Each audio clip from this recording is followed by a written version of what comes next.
we got, what do we got? We got legal weed is being ruined by corporate greed from More Perfect Union. Okay, what is going on with the legal weeds? Huh? Here's a wild story I've been looking into. Weed isn't even federally legal yet, but giant corporations are already ruining it. For consumers, for workers, and for everyone, really. TrueLeave, the largest cannabis company in America, controls over 50% of the legal cannabis market in some states. Oh. If you combine them with their two biggest competitors in Florida. Oh, Florida. This pertains to me. I gotta listen. So we got TrueLeave, Curaleaf. Okay, this is kind of hilarious. Like, why does every business have to, just because it's like pot, have to have the word leaf or leave in them? For example, they sold enough Zen Leaf. Oh wow, this is kind of revealing to me because I had no idea. So what? If I see a business with the word like leaf or leave in it now, I could easily assume it's like a pot place. If I couldn't tell by like the aroma surrounding the business. Weed in 2022 to give every Floridian 7 joints. You are basically taking over the Southeast. Is there any type of goal there? Yeah, that's it. Yes, So- that's it. You could be using their products without even knowing it. They create brands that evoke. Wait, what was that? 1 gram True Pods, TrueLeave. Okay. Small brands and pair up with. Wait, alchemy. Bro, ain't nobody that smoked pot doing alchemy. Or is this like a business name? Alchemy, Alien Lab, Bahang, Binsk, Black Tuna, Blue River, Tulores Connected. Bro, what? Khalifa Kush, Loves Omen, Miami Mango. Are these like names for like pot?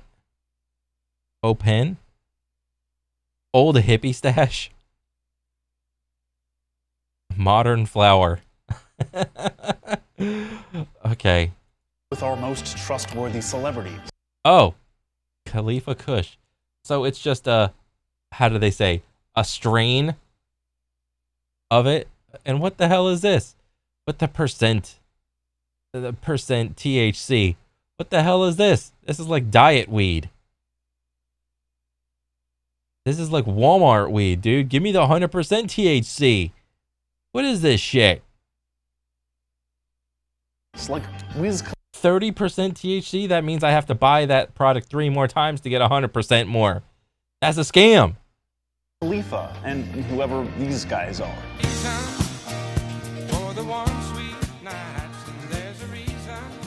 TrueLeave built an empire by exploiting policy mistakes in legalization, using their power to create those mistakes, and taking advantage of well-meaning programs. Isn't that not the American dream? To figure out the mechanics of a system and to take advantage of it?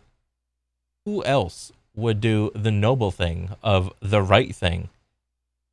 No one would.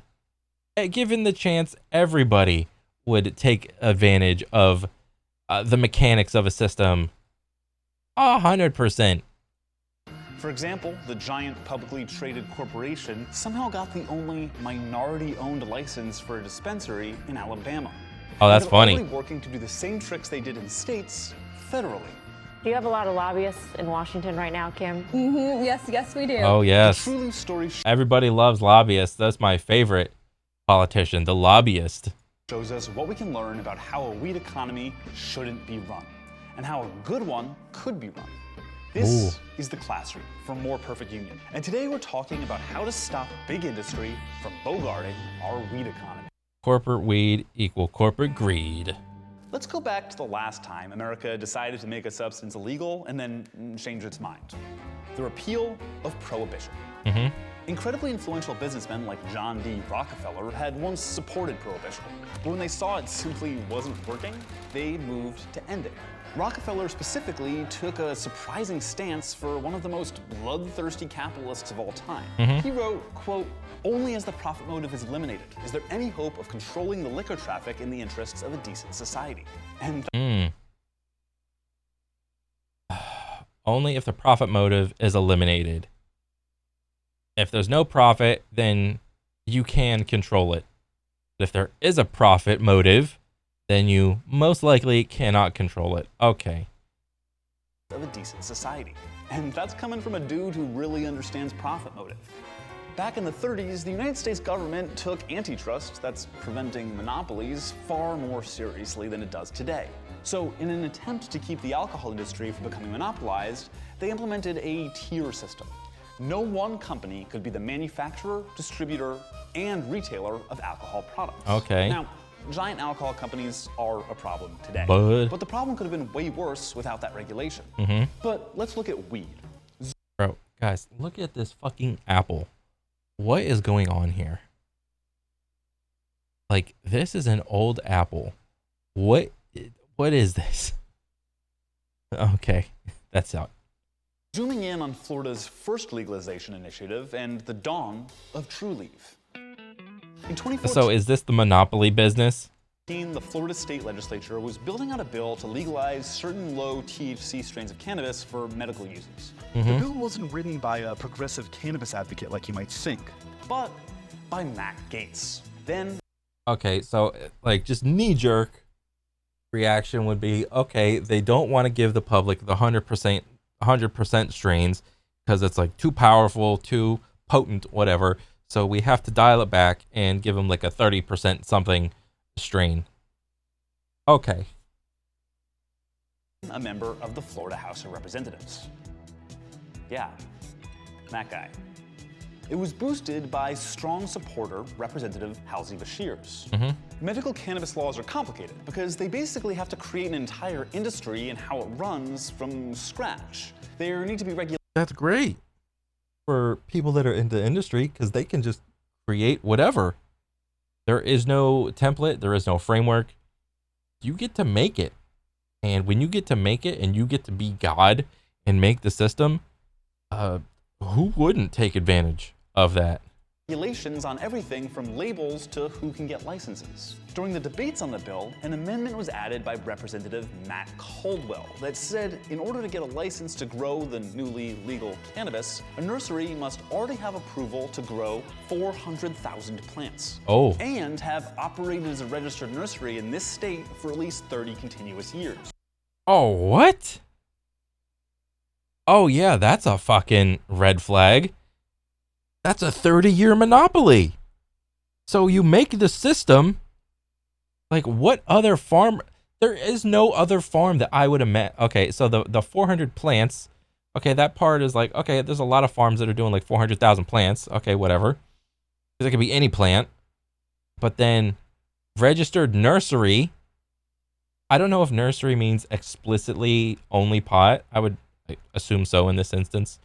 In this state for at least 30 continuous years. There's so many extra words because, okay, operated as, okay, so operated means probably doing business. Registered nursery, specifically pot, and it's registered, so legally. In this state, Florida, for at least 30, that's a lot of years, continuous years. So you could not have taken a break at all. But I think the big one is 30 continuous years. That's the sentence. Yeah. 30 years. The amendment also added requirements for pre-existing real estate ownership and capital, requiring wannabe licensees to give the government $5 million in cash as assurance they could run the business.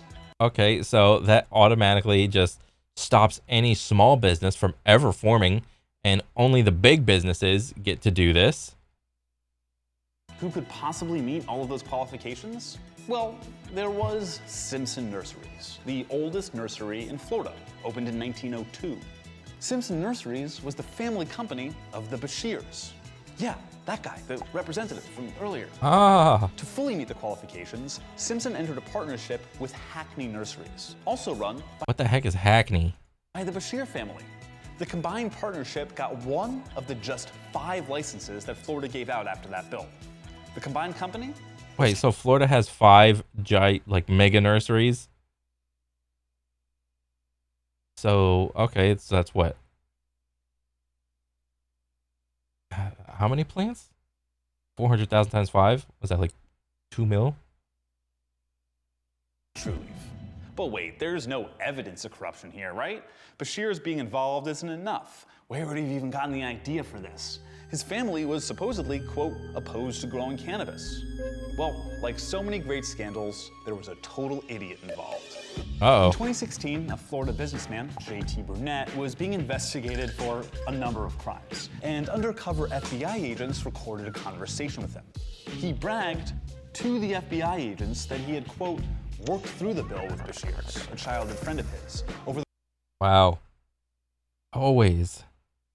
The giveaway, the person that gives himself away, always, it turns out they are an attention-seeking whore. That's always what happens. I want attention, recognize me. It's not enough for me to do some action. I want to be recognized for doing the action. Attention-seeking behavior, man. the course of one afternoon and convinced him to push little tweaks to the bill. Those little tweaks were the amendment that broke the whole cannabis law, the one we just told you about. At the time, Burnett had a girlfriend, Kim Rivers. Today, they're married, and Rivers is the CEO of True Leaf. Oh wow, A lot of surprise. lobbyists in Washington right now, Kim. Yes, we do. Burnett and Rivers don't come from backgrounds in cannabis, healthcare, criminal justice, or even retail, but rather finance, including Inkbridge LLC, a firm notorious for using government funding for private ventures. It's also invested in True Leaf. Burnett and Rivers were also involved in real estate and construction and used their own companies to build True Leaf properties. Florida's first cannabis law and its largest cannabis business, True Leaf, were built on corrupt, pro-business, anti-worker, anti-consumer, anti-competitive practices by people with only their own interest in mind. Yeah. Is this a surprise? Like, who is actually surprised that this happened? People are only in it for themselves. Oh, wow. What a news flash. But this is by no means limited to Florida or limited to True Leaf. The lobbying for federal legalization currently is dominated by large cannabis companies. And Imagine there is like 49 other True Leaves for all the other states. Or at least, for the environment, for the states that can, have all that in the specific environment. That's kind of hilarious. and large alcohol and tobacco companies. And Amazon has endorsed federal legalization as well. What's really important to note Oh, wait, so Amazon is pro pot? That's news to me. this is that their job is easy because they want a corporate free-for-all. So all they have to ask for is legalization and nothing else. This is Shalene Title, a drug policy advocate who's been instrumental in passing equitable cannabis laws. She was also a commissioner for the Massachusetts Cannabis Commission, the body formed to regulate cannabis when that state legalized. So when I served as a regulator, I was lobbied. Lobbying is something that anybody can do, but it tends to be the larger corporations that have the ability to really closely follow this regulation-making process and then to come to the regulators with exact language. And the industry is taking notes from alcohol and tobacco lobbyists. Yeah. They have front groups like patients or consumers or workers claiming to represent their own interests, but in fact, they are representing the corporations. But back to True Leaf. They had a little problem. In other states, the licensing structure had also been perverted by people like them, meaning it was very hard for new businesses to move in. But they had something those other businesses didn't. I mean, but, think about it like this. You got a bunch of people that want to smoke pot. Do you think that the market of people that want to smoke pot they want to get their pot from like Joe Schmo gigantic corporation or mom and pop farm pot. I mean, like think about it. Like, where do most people shop? Most people don't really shop at like mom and pop places anymore. I think most people go to like just like big Walmart, Target, Publix. Most people go to like big stores already. I mean, yes, there's probably like a little chunk of people that still go to like some little whatever produce stand like on the side of the road or something, or like maybe there's like a chunk of people that go to their local farm to like pick up produce and whatnot. But I'd say that slice of people is a minority.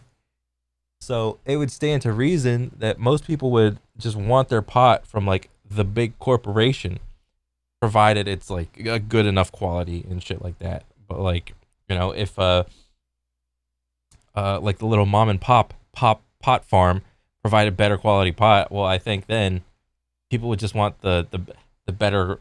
I think most people just want the better product for like they want the best product for the least price is what I don't think it has anything to do with business size. If I were to say anything, capital and power. So they just started buying existing businesses and their licenses in other states. This strategy is deadly for small businesses because licenses are in such small supply. By 2021, they were operating in 5 states through a series of acquisitions and made their biggest purchase yet, Harvest Health, which gave them 6 more states. Oh, shit. It also allows Trulieve to continue vertical integration. That's where they own every part of the process from production to retail. The very same thing that regulators in the 1930s knew would monopolize the alcohol industry. Trulieve's size also puts them in a position of power over their workers, who they've union busted multiple times. Oh, shit. All while workers are dying in their facilities. 27-year-old Trulieve worker Lorna McMurray died from what the CDC ruled to be occupational asthma due to poor ventilation in the plant. Trulieve denied all responsibility and just went harder on union busting. wow, what assholes.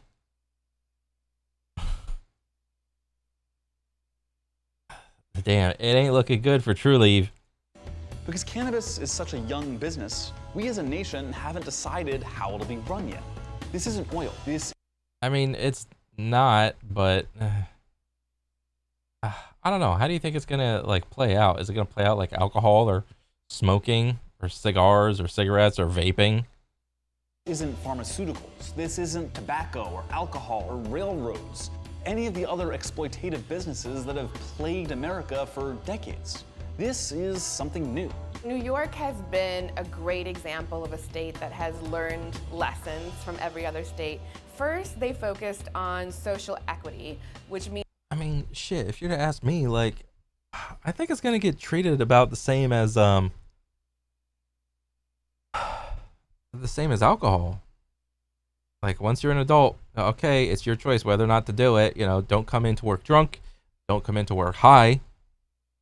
If I smell alcohol on you, I'm gonna send you home. If I smell pot on you, I'm gonna send you home. But then again, there's like the whole argument of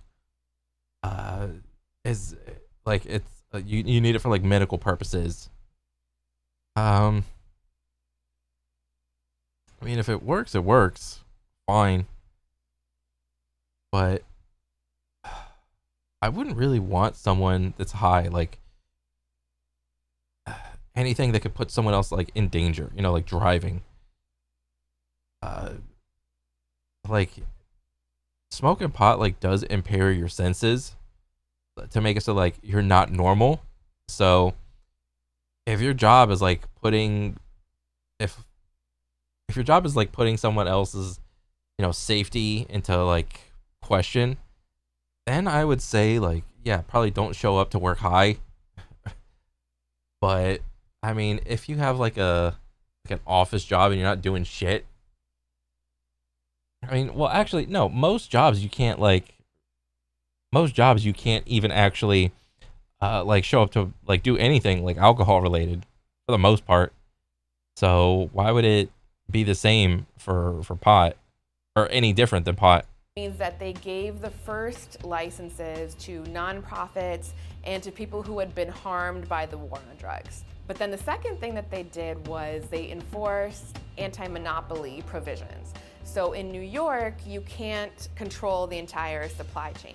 New York also has pro-labor provisions, like mandatory labor peace agreements for acquiring licensure. Because New York has put the most effective rules in place, they've also got, in my observation, the most pushback. A whole campaign really to represent the New York agency as irresponsible when in fact it has taken these really effective measures. And even the most well-meaning regulations can be exploited by corporate cannabis. Like I said earlier, the only minority-owned license in Alabama went to Trulieve. So that tells us what we should look for if the United States ever outright legalizes cannabis. But let's get back to reality. President Biden might reclassify cannabis soon. I'm asking the Secretary of Health and Human Services and the Attorney General to initiate a process to review how marijuana is scheduled under federal law. That means moving it down from Schedule 1, where it sits with cocaine and heroin. Yeah, that is clearly pot is not the same as coke and heroin. Like, are you kidding me? Down to Schedule 3. But while rescheduling cannabis might get Biden a quick win in the polls, it really doesn't do anything and could give big cannabis business even more power. It's a step in the wrong direction. Well, I mean, how many people are in jail for having like a little tiny snippet of like pot? Probably a shitload, right? Direction, in my opinion. Schedule 3 would only protect products that have been approved by the FDA. So that's a process that could take about 10 years. So you would have to move it down into a Schedule 3 and then another 10 years to have the FDA approve it? Damn. No wonder shit in the government takes for fucking ever. Are you kidding me? Millions of dollars. And only the biggest companies can do that. Yeah. The big guys also have resources and motive to use that preferred legal status to shut down the little guys who couldn't afford to get FDA approval. But here's the thing. We just spent all this time talking about giant weed conglomerates, and they might not even be the real problem here. So I have likened this to dinosaurs squabbling when the asteroid is coming. Right now, we have cannabis businesses of all different sizes. They're competing to see who can do the best in the cannabis market. But there's this asteroid, which is the enormous companies. For example, Altria. Altria's market cap is bigger than the entire cannabis industry combined. Okay. And it goes even bigger. Amazon has been supporting federal cannabis legislation. And I highly... Which is actually like super hilarious. Because Amazon is like a union busting business. That Amazon hates unions. So you're gonna tell me the union busting business is pro pot? I doubt it's because their shareholders just really want to stop people from getting needlessly arrested. And our friends at Trulieve have been focusing on federal legalization too. Just legalization is essentially handing a monopoly to these companies. If you care about public health, about racial equity, about workers' rights, you have to ask for all of these things to be incorporated into legalization. Because in the end, if we end up just having 2 or 3 companies that are making all of the profits from marijuana and perhaps lying to consumers and exploiting workers and the environment, then I'm not sure that we even made an improvement. Thank you so much for watching The Classroom for More Perfect Union. I think people just want like pot legalized so less people can stop just going to jail for having like a little tiny like fingernail size worth of pot and like go to jail for like so many years just for having that. I think that's completely stupid. Like, and is a bad use of taxpayer dollars. 100%. And if you want to support more work like this, please don't forget to like and subscribe. It actually really helps. I had no idea that big pot companies were like trying to fuck over the whole system by literally creating the system from nothing. That is pretty hilarious. Number one comment. I'm so damn tired of everything in the world being owned by big corpo. Yeah, it's the haves versus the have-nots. It's always been like that. It will always be like that. This is not news. Yeah, but overall, cool video. Did not realize that was happening. Yeah, I mean, because I don't smoke pot or anything, so it's all over my head. But it was very cool to learn about, and I don't know. Hopefully, a big corpo pot won't end up. What do you call it? To end up ruling the world. Who knows? Maybe not. But yeah, that's pretty much it for me. I'll catch you guys on the next one. All right, later.